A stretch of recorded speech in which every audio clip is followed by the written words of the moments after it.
Hello, my sleepless friend. Welcome back to Ancient Sleep.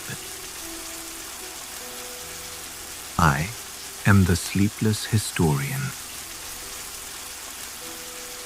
Tonight we are undertaking a delicate form of psychic surgery.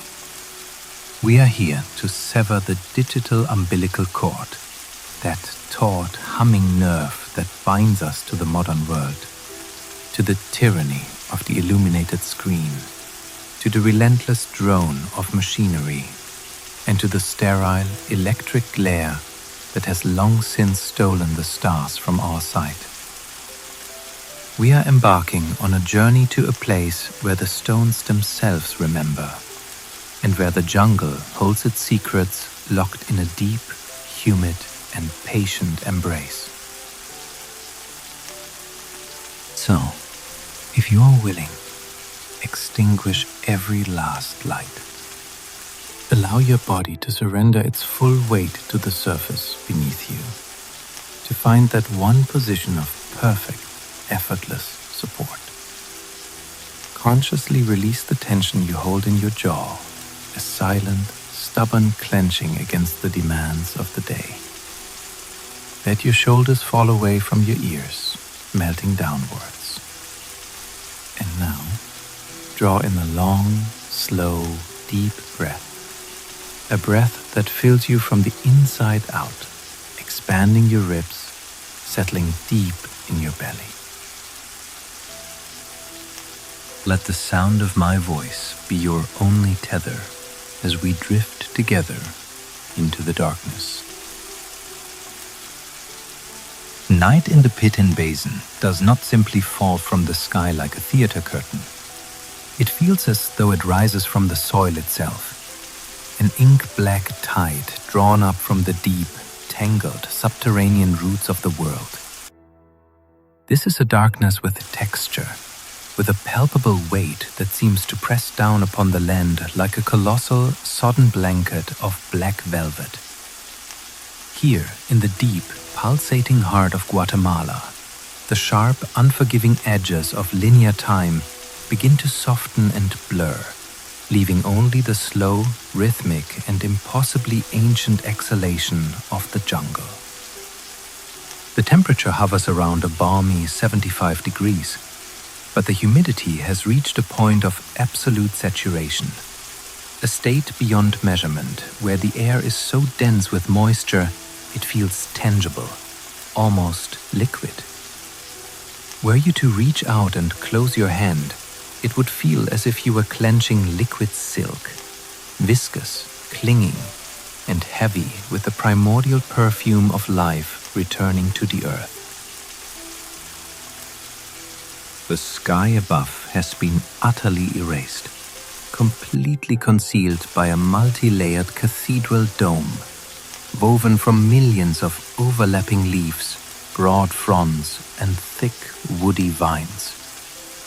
Low clouds, pregnant and heavy with unshed water, crawl like ghostly serpents through the highest branches, bearing the promise of a relentless, world-washing tropical deluge. There is no starlight to guide you here, no reassuring glimmer of a distant moon. There is only the obsidian, fathomless depth of the abyss above and all around. And then, the first drop falls. It doesn't strike the ground. It lands impossibly high above, on the waxy, resilient surface of a saber leaf in the uppermost canopy. The impact is a single, brittle crack, a crystalline sound that shatters the immense silence for a microsecond before the water atomizes, sliding down in 1,000 tiny, mercurial streams to the tiers of vegetation waiting patiently below. The sound is dry, isolated, almost sharp, and then it is gone, swallowed by the quiet. Another drop follows, this time finding its way uninterrupted to the forest floor, striking the damp, spongy carpet of leaf litter with a dull, percussive thud. Click, tap, The sounds are sparse at first, disconnected like the erratic ticking of some ancient, long-forgotten clock. But they are gathering momentum, finding their collective rhythm. Soon, a symphony of water drumming against an infinity of surfaces begins to swell, wrapping the entire world in its hypnotic cadence. This is not the hurried, angry downpour of a summer afternoon storm. This is the brooding, meditative rain of the deep night, a rain capable of washing away memory itself, of guiding the restless, racing mind into a state of profound and dreamless trance. Beneath this steady, lulling rhythm lies a brutal geological truth, one that would seal the fate of an entire civilization and dictate the unforgiving terms of life and death for 1,000,000 souls. The very ground where this jungle takes root is a cruel paradox of nature. Geologists call this karst topography. In essence, the entire Yucatan Peninsula and the Petén region are a massive, porous sponge carved from hard, unforgiving limestone. So while the jungle above is perpetually drenched, lush to the point of suffocation, the earth below is eternally, insatiably thirsty. When rainwater touches the ground, it does not pool. It does not gather into the familiar rivulets and streams that might eventually form a river and flow toward the sea. It is pulled down, instantly, violently, and without a trace. The porous limestone bedrock swallows the deluge whole, channeling the precious water through a cryptic, subterranean network of microscopic fractures, threading it past the grasping, desperate roots of trees, driving it deep into the dark earth to join vast, rushing underground rivers that the human eye will never witness. Because of this, there are no great surface rivers here, no placid lakes to quench a city's thirst. Water is a fickle and elusive god. It arrives from the sky in torrents with the power of a waterfall, yet flees just as quickly into the cold, silent, and indifferent stone. The dampness you feel in the air, clinging to your skin, is the very breath of the rocks, a desperate, fleeting attempt to hold on to that moisture before it vanishes forever into the planet's crust. The scent of the rain begins to rise from the earth, a fragrance born of this union between sky and stone. You know its common name as petrichor, the smell of dry earth quenching its thirst. But here, in the Maya jungle, it is infinitely more complex, more ancient, more sedimentary. It is the scent of a tangled mat of vegetation, meters thick, that has rested here for millennia, slowly and patiently decomposing into soil.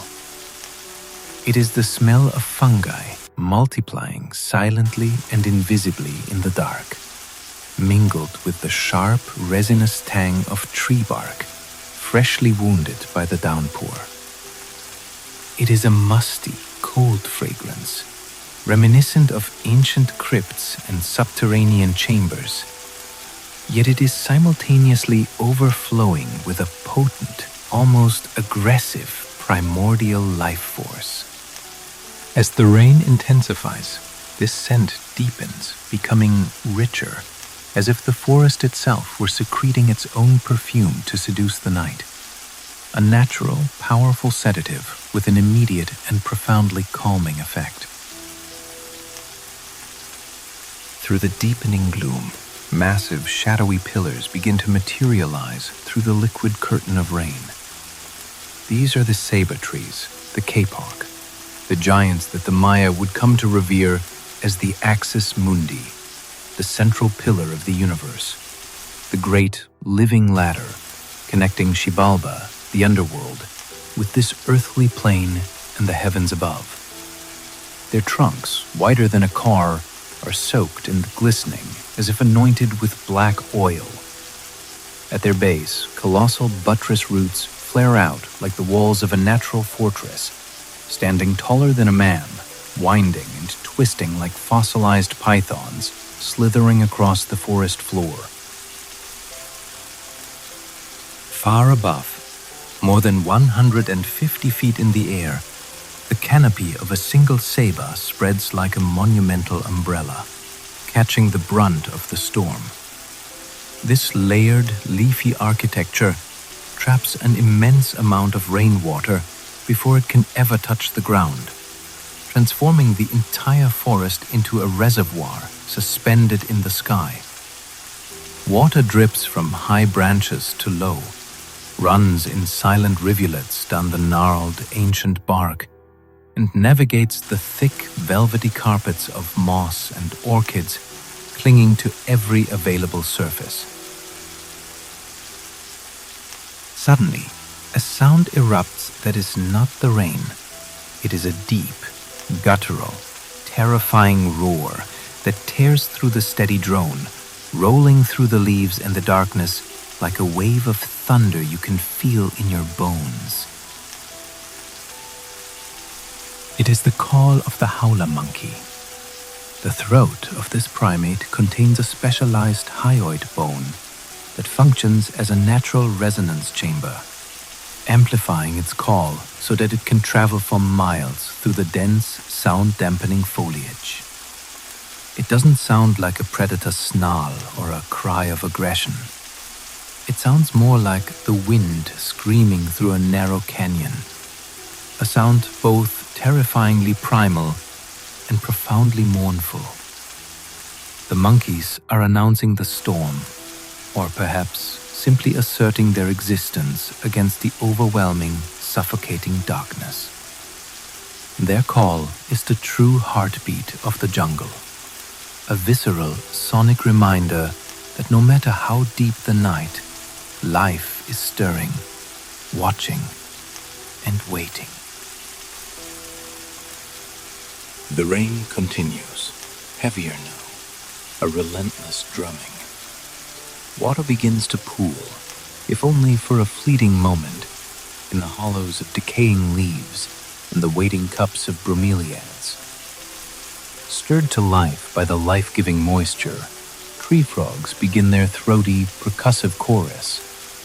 Their calls, wet and rhythmic, blend with the metallic, high-pitched chirping of crickets to create a thick, immersive tapestry of sound. A natural, white noise that is lulling the entire world into a deep and ancient sleep. This forest has existed just like this for thousands upon thousands of years, locked in an eternal, sacred cycle of rain and sun, of explosive growth and silent, patient decay. It is wild, ruthless, and unforgiving, yet in its own way, it is generous. It provides everything necessary for life, but it stands ready to swallow whole anyone who does not understand its unwritten, immutable laws. In this wet, profound darkness, nature is the only master. There is no sound of chisels striking stone, no chanting of prayers to a feathered serpent god, no soft royal footfalls of kings adorned in intricate jade masks and brilliant iridescent quetzal feather headdresses. Not yet. But if you look closely, down at the mist drifting just above the ground, where the low-lying swamps are beginning to flood, you can perceive a small, almost imperceptible change. The thick, black mud at the edge of the wetlands is disturbed. A single footprint, not of a jaguar or a tapir, has appeared. An intrusion, an idea. Dawn is approaching, not with fire, but with a weak, gray, watery light, that struggles to pierce the oppressive canopy. And with that light, strangers are coming. They arrive not as conquerors, but as refugees, fugitives from the distant, arid highlands of the West. They carry little more than pouches of precious maize seeds and the impossible, audacious dream of raising a city of white limestone from the heart of this green abyss. Tonight's rain is their cold welcome. It is also the jungle's first, silent, and most important warning to them. Here, water is blood, and stone is bone. Your survival will be an unforgiving, relentless war against thirst. The rain does not stop. It merely changes its rhythm, softening from a drumming downpour into a steady, gray drizzle that clings to the skin like a second layer of sweat, blurring the line between the body and the world. 600 years before the Common Era, the landscape we are standing in looked very different. If you were to walk through this basin then, your feet would not strike the hard, polished plaster of a great plaza. They would sink deep into the cloying, suffocating, mud-caked embrace of the Bajos, the vast, treacherous, seasonal swamp. This is where the story of Tikal truly begins, not with gold or jade or royal blood, but with mud. The first settlers who arrived here discovered the landscape profoundly, almost maliciously hostile to human life. They had stumbled into a green desert, a place where water was an oppressive, omnipresent force during the wet season, turning the valleys into impassable, insect-ridden marshes, yet a cruel mirage during the dry months, vanishing completely into the earth and leaving the ground cracked, barren, and bone dry. To survive here, they had to perform a miracle. They had to learn how to catch the rain. Listen closely to the sound of the forest now. Beneath the steady dripping from the leaves, there is a new sound. It is not of the jungle. It is the rhythmic, dull thud of stone striking earth. Thud, chip, thud. It is the sound of the first chultun being dug. Imagine a man already waist-deep in a pit, working by the flickering, smoky, inadequate light of a pine resin torch. He is carving a large, bottle-shaped chamber directly into the limestone bedrock itself. It is a brutally claustrophobic task. The air inside the pit is hot and stagnant, thick with the mineral smell of wet limestone dust and his own sweat stinging his eyes. He wields simple, primitive tools of sharpened flint and brittle obsidian, chipping away at the living rock, inch by agonizing, back-breaking inch. He is not building a tomb for the dead. He is building a womb for the water, a vessel of hope, carved from the bedrock of despair. These underground cisterns were the first, most critical line of defense against the coming drought. Over time, the Maya learned to plaster the inner walls of these chambers with a mixture of burnt lime and gravel, creating a watertight seal that could hold the precious rainwater for months on end. Every single drop that fell from the canopy had to be guided, channeled, treasured, and stored. The nascent city was not just a place to live. It was becoming a vast, intricate machine designed to harvest the sky. As the centuries drifted by, the very landscape began to shift. Pollen records, hidden like memories in the deep sediment layers of nearby lakes, tell the story of a great transformation. The dense, chaotic primeval jungle began to recede, replaced by the orderly, cultivated rows of maize, squash, and beans. This was the birth of the Muba Field system. Smell the air now. Drifting through the heavy morning mist is the faint, acrid scent of wood smoke. It is the smell of slash-and-burn agriculture. The settlers cleared patches of the forest, felling ancient trees and setting them ablaze, allowing the ash to enrich the thin, nutrient-poor tropical soil.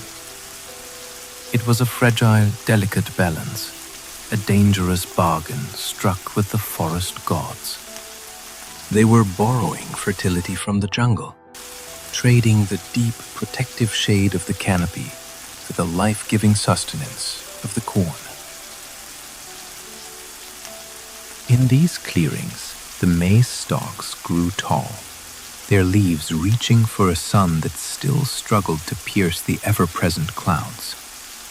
For the Maya, corn, or ixem, was not merely food. It was the sacred substance of human flesh itself. The Popol Vuh, their sacred book of creation, whispers that the gods, after several failed attempts with mud and wood, finally fashioned the first true humans from a dough made of white and yellow corn. To plant a seed was therefore a sacred act.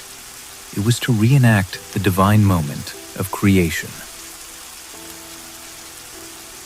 But to plant, one must first know the time. In the center of this growing settlement, long before the first giant pyramids rose to touch the clouds, a different kind of structure was built. It was a low, earthen platform, humble and unassuming in comparison to what would one day stand in its place. Archaeologists today call this an E-group. Picture yourself standing there just before dawn. The rain has paused, and a thick, swirling mist clings to your ankles, obscuring the ground. You are looking east toward a low range of hills that forms the horizon. As the sun begins to bleed its pale, watery light into the sky, its first rays appear directly behind a specific stone marker on that eastern platform, casting a long, perfect shadow that stretches all the way to your feet. This was their clock. This was their calendar, made not of paper, but of stone and shadow. By meticulously observing the position of the sunrise throughout the year, whether it aligned with the northern, central, or southern point of the structure, the early priest astronomers could pinpoint the solstices and equinoxes with terrifying accuracy. They knew exactly when the rainy season would arrive to replenish their chalchuns, and exactly when the dry season would come to ripen the corn.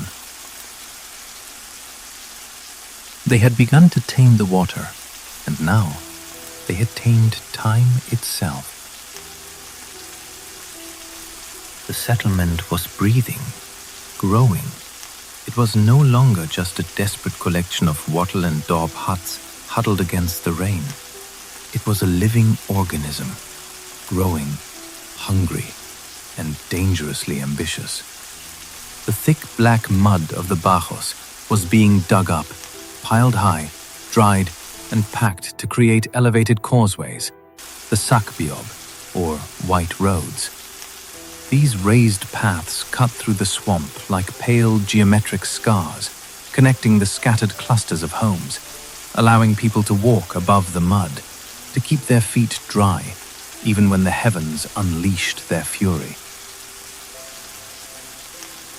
Walk along one of these ancient roads with me. The surface is a rough, cool plaster, slick and treacherous under the persistent drizzle. To your left and right, the jungle waits, a solid wall of dark, impenetrable green, watching this human intrusion with an ancient, silent patience. From the residential compounds, you can hear the first sounds of domestic life. The rhythmic grinding of corn on basalt metates, a constant abrasive shh, shh, shh that forms the true, unending heartbeat of the morning. The soft murmur of voices speaking a Proto-Mayan tongue. The sharp, sudden cry of a child. Life here was unforgivingly hard. Analysis of ancient bone fragments reveals that these early settlers worked their bodies to the breaking point. Their spines bear the compression fractures from carrying heavy limestone blocks. Their shins are scarred from navigating the rocky, treacherous terrain. They were shorter than us, wiry and immensely strong. Their skin weathered by the relentless tropical sun and the biting, constant humidity. They were laying the foundation for an unimaginable greatness, but they were also, unknowingly, meticulously laying the trap that would eventually snap shut. By clearing the forest to plant their corn, by sealing the porous ground with plaster to catch the water, they were slowly, inexorably, altering the microclimate of the very world upon which they depended. But for now, there is only growth. The village is becoming a town. The town is beginning to dream of becoming a city. Simple wooden shrines are being encased in cut stone, like a seed sprouting a protective, eternal shell. The ambition of Tikal is finally waking up. The rain begins to fall again, harder this time, a renewed assault. It washes over the newly paved plazas, flowing in controlled channels into the reservoirs that are now large enough to sustain thousands of people. The sound of the water is no longer just the voice of nature. It is a resource, a captive force, a tamed god flowing through the engineered veins of a budding metropolis. Deep in a nearby quarry, a master carver strikes a promising slab of limestone with a heavy flint hammer. Crack! A massive block breaks free. It is heavy, white, and perfect. He runs his hand over its rough surface, feeling the millions of tiny marine fossils embedded within the rock, the ghostly remnants of a time eons ago when this entire land was the floor of a shallow, sunlit, tropical ocean. He does not know it yet, but he is holding the seed of the Golden Age. He is holding the material that will lift Tikal from the mud and raise it to the stars. The era of mud is ending. The era of stone is about to begin. The mud has hardened. The wooden huts have long since rotted away, their memory absorbed by the soil, replaced by something that feels eternal. We have ascended. We are no longer standing in the swamp. We are standing on the roof of the Maya world. Welcome to the Golden Age. It is the 8th century. The rain has finally stopped, leaving behind a profound, ringing silence that seems to press in on your ears. The clouds have parted just enough to allow the waxing moon to spill its pale, silvery, ethereal light down upon the great plaza. Look around you. This is not the grey, skeletal ruin you see in modern photographs, stripped bare by time. This is Tikal as it was meant to be seen. Alive, breathing, and terrifyingly beautiful. The stone beneath your bare feet is not rough or weathered. It is impossibly smooth, cool, and polished to a lustrous shine. The entire plaza, a vast engineered space large enough to hold 15,000 souls, is covered in a thick layer of brilliant white stucco, a plaster made from burnt limestone. Under the moonlight, the city glows with a ghostly internal luminescence, as if the very ground is emitting its own soft light. It acts as a vast mirror, a terrestrial ocean reflecting the silent, majestic drift of the clouds above. As you walk here tonight, you are not walking on Earth. You are walking on the sky. But the city is not just white. If you look closely at the terraced bases of the great temples, you will see the color of blood. Cinnabar, hematite, iron oxide. The Maya have painted their sacred man-made mountains in deep, vibrant, living reds. In the dim moonlight, these structures look like massive biological organisms, their red skins slick and glistening with recent rain, pulsing with color against the backdrop of the black, indifferent jungle that encircles the city. Towering above us, a silent god against the stars, is Temple 1, the Temple of the Great Jaguar. It soars 154 feet into the air, a limestone needle meticulously designed to stitch the earth to the heavens. Its grand staircase is impossibly steep, almost a vertical ladder, a deliberate architectural choice. To climb it is to be forced onto your hands and knees, an act of physical exertion that is also an enforced, mandatory posture of humility before the gods and the king, buried deep within its stone heart. Deep inside the womb of this pyramid lies the body of the man who willed it into existence, Jasar Chankavil I. He is not just a king, he is the architect of this golden era, the victor of great wars, the master builder. He sleeps deep within the stone, surrounded by a king's ransom of carved jadeite ornaments, spotted jaguar pelts, and delicate painted ceramics, his bones resting in the eternal, silent cool of the structure he built as his final testament. He raised this mountain not as a fortress, but as a megaphone to the gods. Listen to the wind.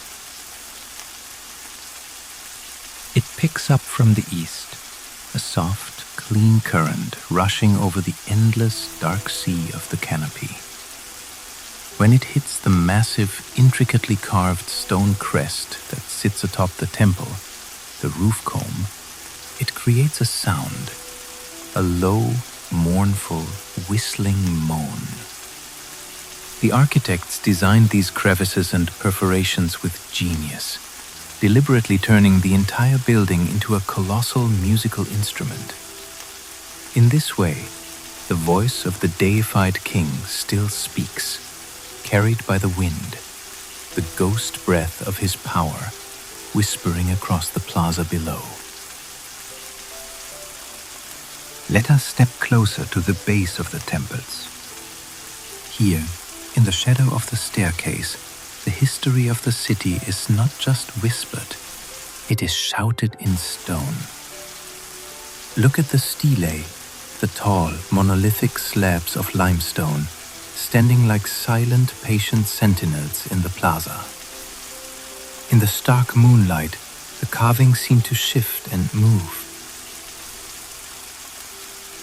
Imagine the sound of its creation. Not a single sharp noise, but a symphony of torment. It would have been a high, piercing screech, a relentless chipping and grinding that echoed through the plaza for generations, the song of stone giving birth to stone. The Maya possessed no metal hard enough to scar this limestone. These impossibly detailed portraits of divine kings, swathed in the complex, beautiful grammar of their hieroglyphs, were coaxed from the bedrock using nothing but stone on stone. Master carvers, their bodies lean and wiry, would have used chisels of chert and flakes of brittle volcanic obsidian, tapping for months, for years, their lungs slowly filling with the fine, white dust of the mountain they were dismantling. Every incised line, every sacred glyph, every iridescent quetzal feather on a king's headdress was born from a million patient, percussive impacts. To run your hand over these stelae is to feel the fossilized echo of a human touch, the frozen labor of an artist who lived, breathed, and died 12 centuries ago. Close your eyes. Let the sheer, overwhelming scale of this place press in on you. The air here, held high above the jungle floor, is different. It is rarefied, thinner, holding the cool ghost of altitude. You can smell the wet lime plaster, a chalky mineral scent, like the clean, damp air of a cave, or the ozone tang of fresh rain on stone. Now, place your palm flat against the temple wall. The stone is cold, radiating a deep geological chill that has been accumulating in its core for 1,000 years. It feels absolute, immutable, an assertion of permanence that scoffs at the fleeting, fragile, and temporary nature of human life. But what we see here, the Great Plaza, the North Acropolis, this is merely the heart, the ceremonial core. To understand the true magnitude of this golden age, we must learn to see with different eyes. Modern archaeology has granted us this new vision. Using LiDAR technology, billions of laser pulses fired from an aircraft like a digital rainstorm, we have virtually stripped away the jungle canopy, peeling back the green skin of the earth, and what we found hiding beneath the trees, locked in the landscape for a millennium, shocked the world. Tikal was not a lonely ceremonial outpost in a vast wilderness. It was a sprawling, complex megalopolis. Stretching for miles in every direction lies a dense, hidden skeleton of civilization. Thousands of structures, elevated stone causeways, like calcified arteries connecting suburban neighborhoods, vast canals for managing water, enormous reservoirs that served as the city's lungs, sprawling residential compounds, and formidable defensive walls, moats, and earthworks. It was an urban sprawl that rivals the scale of many modern cities. At its zenith, nearly 100,000 souls lived and worked within this kingdom of stone. Imagine standing in the great market at the height of this era, located just south of the main temples. Even now, at night, the memory of its energy hangs in the air like heat. It would have been a chaotic, vibrant maze of thatched stalls, organized in a strict grid. The air would be heavy, a thick tapestry woven from 100 competing scents. The smoky heat of dried chilies, the perfume of vanilla orchids, the musky aroma of cured jaguar skins, and the sharp, sacred tang of copal incense burning on 100 small altars. You would hear the constant, muffled hum of bargaining, a commerce conducted not in coins, but in the dark, bitter currency of cacao beans. Cacao, the chocolate bean, was the gold of the Maya, the coin of their realm. It was money you could hold, money you could grind into a paste, money you could drink. Traders journeyed for weeks to be here, their backs bowed under the weight of salt cakes harvested from the distant Pacific shores and nets of dried silver fish from the coast. Others descended from the volcanic highlands, their precious cargo a king's ransom in jadeite and the iridescent tail feathers of the resplendent quetzal, shimmering plumes of liquid emerald that, in this city, were worth more than a human life. The market was the great, churning stomach of the city, digesting the riches of a continent. But tonight, in our journey, the crowds have vanished. The stalls are skeletal frames in the moonlight. The nearby ball courts hold nothing but silence and elongated shadows. There is a terrible, silent arithmetic to all this grandeur, a price paid not in cacao, but in ash and smoke. To create the smooth, brilliant white stucco that sheathes these pyramids like a second skin, the Maya had to burn the very limestone they built with in vast, roaring kilns. It requires an intense, prolonged heat to transform raw rock into the fine quicklime powder needed for plaster. To coat just one of these major temples, to give it that supernatural, lunar gleam, demanded the sacrifice of 20 times its volume in green, living wood. Look out from the heart of the plaza, toward the dark, serrated line of the horizon. Does the forest not seem a little more distant than it should? A little less absolute? To build their golden age, they are devouring the forest that birthed them. Thousands upon thousands of acres of ancient mahogany, cedar, and sapodilla trees, the very titans that anchor the soil and summon the life-giving rain, are being felled to feed the insatiable maws of the kilns. The city gleams white, a beacon of civilization in a sea of emerald. But it is encircled by a growing, barren ring of its own making, a self-inflicted wound on the surface of the earth. They are turning the green jungle into white stone. It is a magnificent, audacious act of transformation, but the cosmic ledger is becoming dangerously unbalanced. High above, in the stark, unadorned rooms that crown the temples, the astronomers are watching. Framed by the precise stone doorways of these observatories, they track the celestial dance of Venus, the star they know as a harbinger of war. They understand the cycles of the Pleiades, the star cluster that dictates the timing of their agricultural calendar. They have calculated the length of the solar year with a precision that rivals our own atomic clocks, a staggering feat of mathematics woven from naked-eye observation and unshakable faith. They believe they have deciphered the sacred grammar of the universe. In the royal libraries below, scribes work by the flickering light of ceramic oil lamps.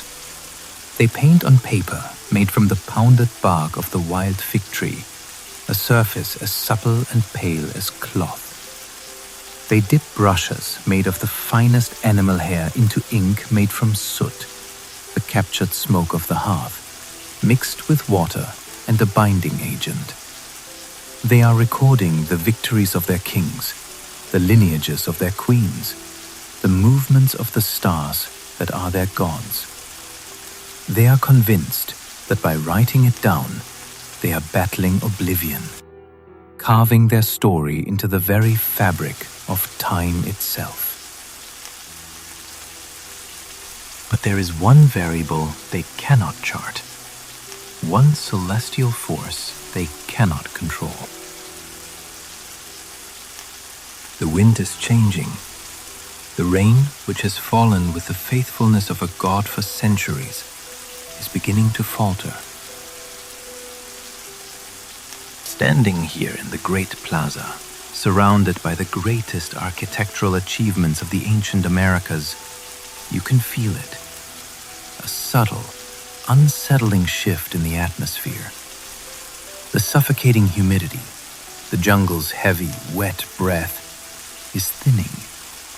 The night air feels a little too dry, a little too crisp. You can feel it in the way the stone radiates the day's heat without the dampness to soften its edge. The water level in the great city reservoirs is a few inches lower than it was last year, and the year before that. It is a silent, incremental countdown to ruin. The Golden Age is at its absolute zenith. The stone is impossibly white. The king is a living god. The gods are listening, or so they believe. But the jungle is patient. It has a longer memory than stone. It knows that you cannot eat limestone. It knows that without water, the brilliant white plaster will crack and slough away, and the vibrant red paint will fade to the color of dried blood, then to dust. Let us move away from the center now.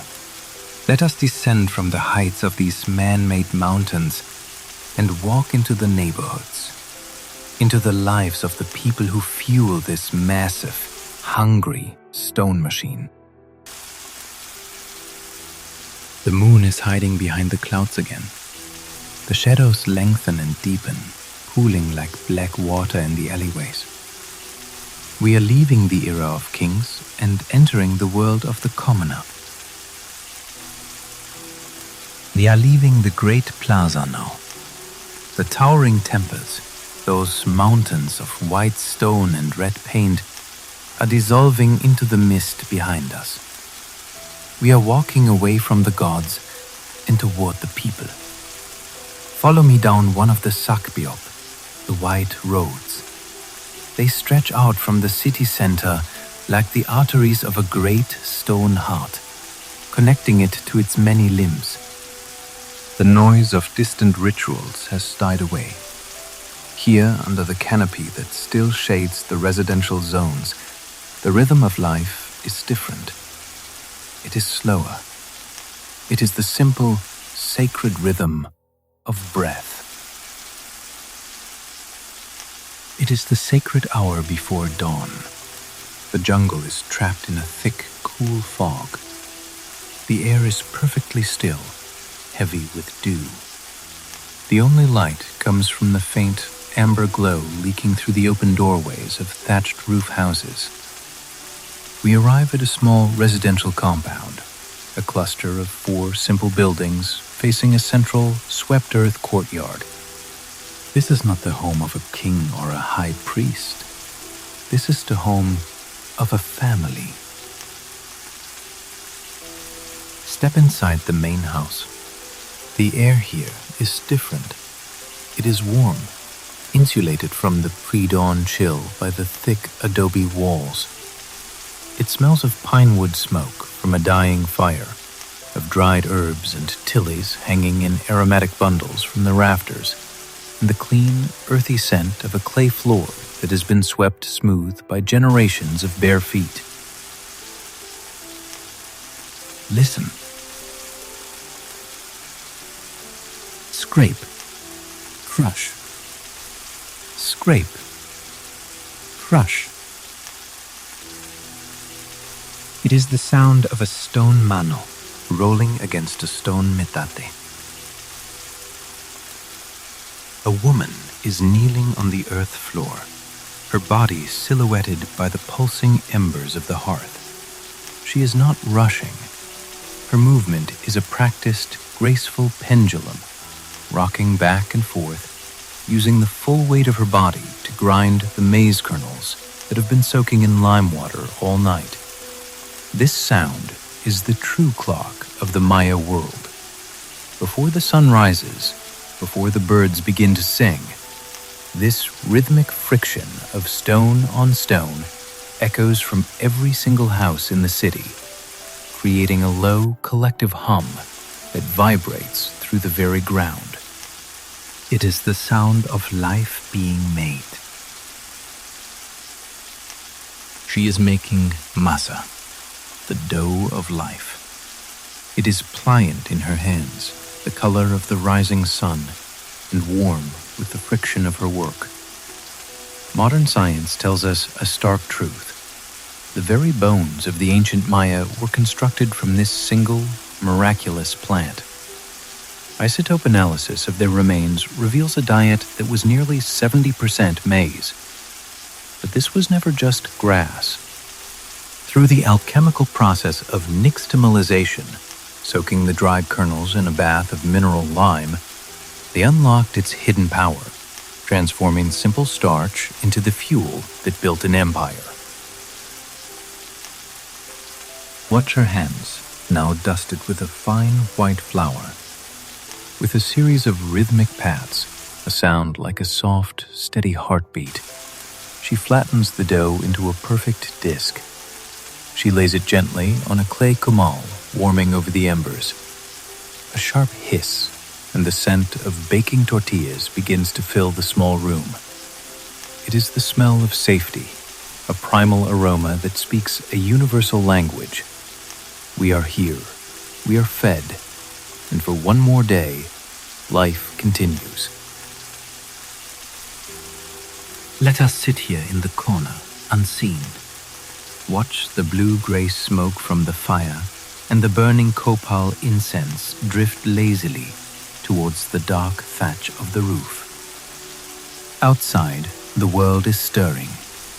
The chachalaka birds erupt into their chaotic, raucous chorus, a riot of sound that stands in sharp contrast to the quiet, deliberate order within this home.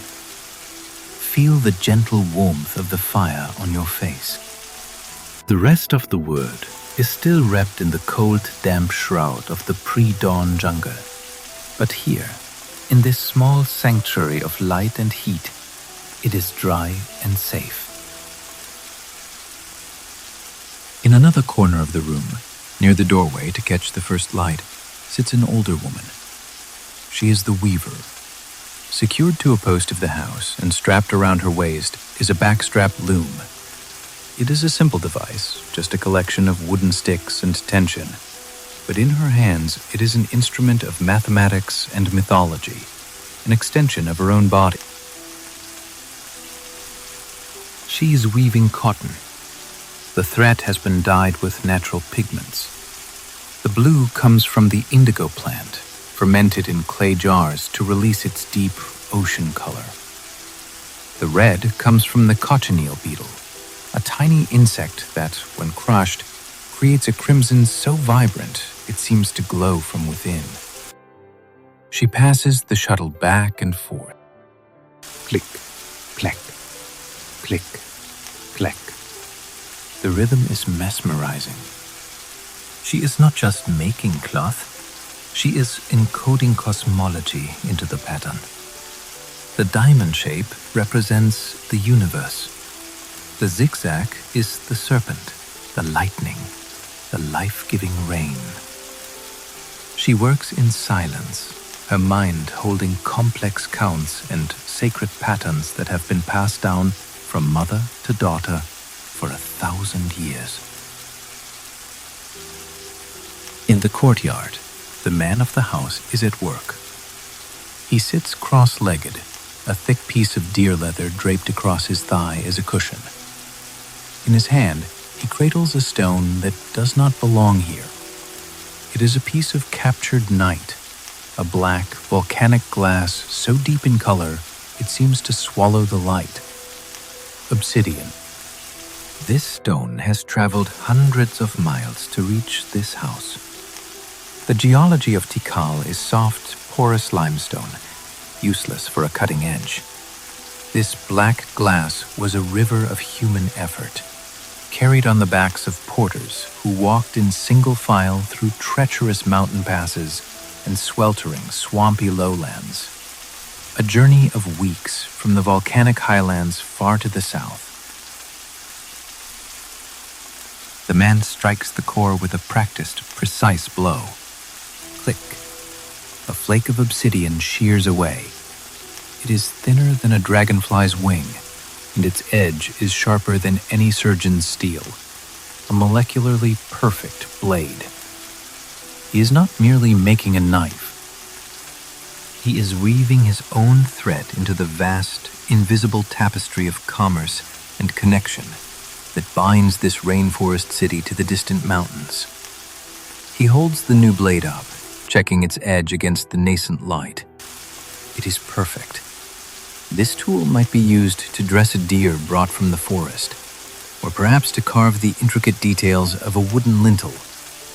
Everything in this house has a story, a journey. The jade bead on the grandmother's necklace was polished by the waters of a distant river valley. The conch shells, used as trumpets to summon the gods, were carried from the Caribbean coast. Even here, in the quiet intimacy of the morning, the entire world is connected. Later in the day, when the sun is high, a special drink is prepared. It is not for everyone, and not for every meal. It is cacao. The woman takes the roasted beans and grinds them into a thick, oily paste. She mixes it with water, chili peppers, and wild honey. But she does not stir it. She pours it. Holding one vessel high above the other, she lets the dark liquid fall again and again, creating a tall, frothy foam. The sound of the pouring liquid, glug, glug, splash, is the sound of luxury. To drink this bitter, spicy, frothy beverage is to drink the blood of the earth, to taste the currency of the gods. The sun is high now, and the heat begins to press down like a physical weight. We walk past a narrow alley, flanked by two sloping stone walls. This is a ball court, but today no game is played. No crowd roars from the terraces. The alley is desolate, inhabited only by long, sharp-edged shadows. The Maya ball game was never just a sport. It was a ritual reenactment of the cosmos itself, a violent ballet of creation. The heavy rubber ball was the sun, struggling on its perilous journey through the underworld. To play was to participate in the sacred duty of keeping the universe in motion. Stand in the center of the court. The acoustics are unnerving. The stone walls throw back sound, amplifying even the whisper of the wind into a ghostly sigh. Imagine the sickening, bone-jarring thud of the solid latex ball, harvested from local rubber trees. Thud. Thud. Imagine the sweat, the desperation, the brutal impact of the heavy sphere against a player's hip. But now, there is nothing. It is just a silent corridor of stone, a place for moss to lay its green carpet. The searing intensity of the game is only a memory, a phantom vibration in the heat waves rising from the ground. The day ends as it began, in a return to the hearth. The sun bleeds its orange light below the canopy. The men come back from the milpa fields, their skin carrying the rich smells of soil and crushed green leaves. Smoke once again rises from the cooking fires, 100 thin pillars ascending into the twilight. The family gathered. Their libraries are not written in ink, but etched in memory, passed down through the rhythm of the spoken word. The elders speak, their voices low and melodic, telling the ancient stories of the hero twins, of the maize god's sacrifice, of the celestial patterns now appearing through the drifting clouds. There is a secret in this house. Look at the floor. Beneath the spot where the family sleeps, the plaster has been disturbed and carefully resealed. They are not alone in this room. Their ancestors are here. In the Maya world, the dead do not depart. They become the foundation. When an elder passed, They were buried directly beneath the floor of the family home, often with a few precious possessions. The living walk above the dead. They sleep above them. This is not a geography of fear, but one of profound belonging, a daily physical reminder that the lineage is unbroken. The daily life of Tikal feels eternal, as if it has always been this way and always will be. But outside, the wind is shifting. The clouds are dispersing a little too quickly. A different kind of heat is coming. We are moving forward in time now, slipping across an invisible threshold that no one saw coming until it was too late. The air itself is changing. The heavy, damp blanket of the jungle is lifting, replaced by something brittle, harsh, and frighteningly dry. It is the 9th century. The sun, once the giver of life, has become a malevolent, brassy eye in the sky. The great, predictable cycle of the rains, which had pulsed with the reliability of a heartbeat for 1,000 years, has begun to stutter and fail. Miles from here, deep within the sacred caves of Belize, the story is written in stone. Mineral deposits in the stalagmites, those slow-growing rock formations that act as a geological clock, tell a grim tale. This era saw a series of catastrophic, multi-decade mega-droughts. These were not mere dry spells. This was the end of the world. The sky turned into a vault of blue iron. It refused to open. Walk with me to the temple reservoir. Once, this was a massive, man-made lake, a marvel of hydraulic engineering that reflected the glory of the palace and allowed a metropolis to thrive in a seasonal wetland. Now look. The water has retreated far from the limestone edge. The exposed mud has cracked into a warped mosaic of parched earth, like the skin of a dying reptile.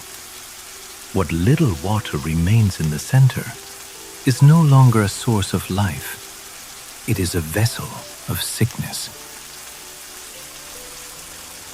Modern science has unearthed a toxic secret the Maya could not see, but surely felt in their bodies and minds. For centuries, the seasonal rains had washed the sacred red cinnabar paint, the color of blood, power, and divine right, from the temples and plazas. That runoff flowed into drains that emptied, ultimately, into these reservoirs. The water is poisoned with mercury. It is also choked with phosphate from human and agricultural waste. Under the relentless sun, toxic algae blooms, turning the shrinking pools into a lethal green soup. To drink from the city's heart is to invite madness and death. The very infrastructure that made Tikal a superpower is now methodically killing its people. Feel the dust.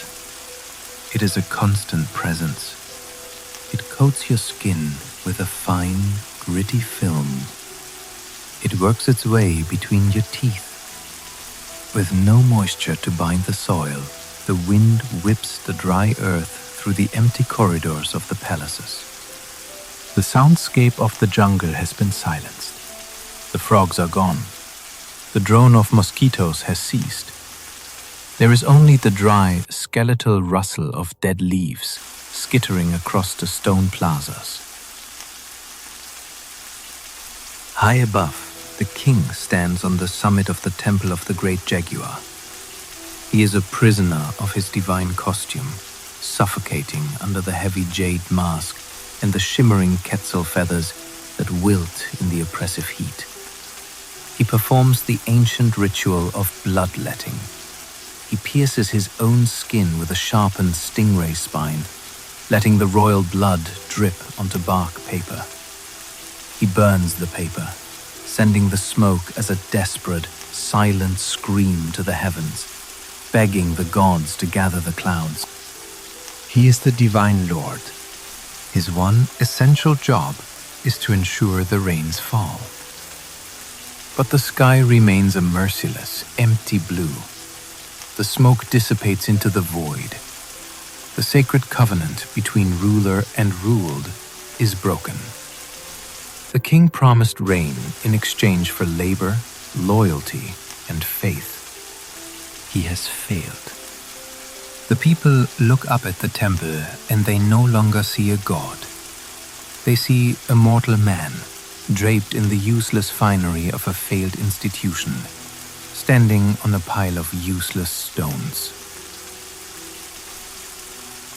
The last festivals are melancholy affairs. The drums still beat, but they lack the thunder of the past. The dancers move with less energy, their limbs thin from rationing. They dance to wake the rain god, Chak, from his slumber. They burn the last of their copal incense, filling the plaza with white smoke, trying to mimic the clouds that will not come. But the silence that follows the drums is deafening. The gods have turned their backs. Down in the residential compounds, the decision is made. It is not a riot. It is not a panic. It is a quiet, collective conclusion, born of a deep, heavy resignation. The corn bins have been scraped clean. The children are thin, their eyes too large for their faces. One by one, family by family, they pack what little they can carry. They take their obsidian blades, they take their ceramic pots, but they leave the heaviest things behind. They leave the grinding stones, abandoning the very rhythm of their daily lives. And they leave the ancestors, sealed in their tombs beneath the floors, abandoning the very roots of their lineage, severing the bond that made them who they were. They do not run, they walk. Imagine the sound of the last wooden door swinging shut on its leather hinges. The last human footstep on the white limestone road. A city of 60,000 people dissolves like salt in water, trickling away into the deep jungle, moving toward distant coasts, toward the Great Lakes, moving anywhere but here. The plazas, once swept clean every morning by an army of attendants, begin to accumulate a blanket of dust. Seeds, carried by the wind or dropped by birds, find purchase in the widening cracks of the stucco. The city is not destroyed, it is simply abandoned. It has become a shell, waiting for a ghost that has already departed. Time itself dissolves. The steady cadence of years blurs into the frantic rush of decades. The decades liquefy and drain away into the vast ocean of centuries. The great civilization-ending drought finally shatters. The rains return, not as a gentle blessing, but as a torrential, life-giving deluge. The sky weeps for the world that was. But the people, the architects of this stone kingdom, do not return. And so the water is no longer a precious resource to be captured and channeled, but a relentless, elemental conqueror. The jungle has been waiting. It has been watching from the periphery, a patient, breathing siege engine of green, held at bay for a millennium by the tireless labor of human hands, by the bite of obsidian axes and the cleansing discipline of fire. Now, with its ancient adversary gone, it surges forward with a terrifying, silent velocity. Watch the first great liana, thick as a warrior's thigh, as it begins its inexorable ascent up the steep, sacred stairs of the temple of the great jaguar. It is a serpent of wood and leaf, reaching, gripping, pulling itself toward the sun that the temple was built to honor. Watch the roots of the strangler fig, those patient emerald pythons, as their hair-like tendrils probe and find the microscopic fissures in the limestone masonry. They push their way in, slow, implacable. As they grow, they expand, prying the massive, multi-ton blocks of stone apart with the silent, irresistible pressure of life itself. The brilliant white plaster, the luminous pride of the Golden Age, sickens to a bruised gray with mildew, then surrenders entirely to a verdant shroud of moss. The sacred cinnabar paint, the color of blood and sacrifice, flakes and peels away, returning to the soil as a fine red dust. The great stucco masks of the gods, once staring down with fierce, imperious visages, are now veiled. Their terrifying scowls are softened by a delicate curtain of ferns. Their eyes are blinded by orchids. The temples are no longer buildings. They are surrendering their form, reverting to their primordial state, becoming the forested hills they were carved from once more. The orchids return, not in cultivated pots, but in wild, defiant bursts of color. Delicate, ethereal blossoms of purple and white erupt from the crevices of the royal palace, their roots clinging to the stones where kings once leaned. They care nothing for dynasties or decrees. They care only for the moisture in the air and a place to hold fast. A thick, velvet carpet of moss smothers the floors of the throne rooms, creating a soft, green silence where jaguar pelts and noble sandals once lay. The rigid, calculated architecture of man is being unwritten, replaced by the chaotic, perfect architecture of nature. A fluid shadow detaches itself from the deeper darkness of a high terrace. It is a jaguar. The true lord of this domain returned. Its padded paws, exquisitely evolved for silence, make no sound on the wet, mossy stone. Its liquid gold eyes, ancient and unblinking, scan the grand plaza below. It walks the causeways, where kings once paraded in feathers and jade. It sleeps in the cool, crumbling chambers, where priests once chanted to the heavens. It is the new and original king. In the massive trees that have grown through the roofs of the palaces, the howler monkeys add their voices to the reclamation. Their guttural, echoing roars are a prehistoric liturgy, reclaiming the acoustic space once filled with the percussive beat of drums, the haunting melody of flutes, and the murmur of 10,000 human voices. We are back in the present. The rain is falling again, a gentle, persistent shower that mists the air and smells of earth and decay and rebirth. We are standing where our journey began, in the deep, velvet blackness of the Petén rainforest. Tikal is silent, but it is a profound, peaceful silence now. The anguish of a collapsing civilization, the desperation for water, the fear, it is all gone, washed clean by 1,000 years of storms.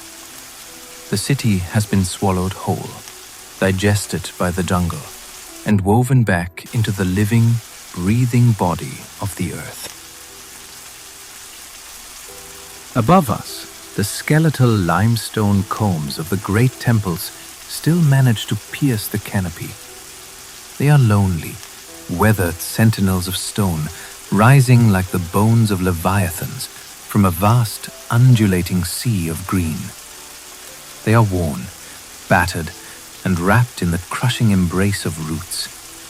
But they still stand, a testament to the ambition that raised them.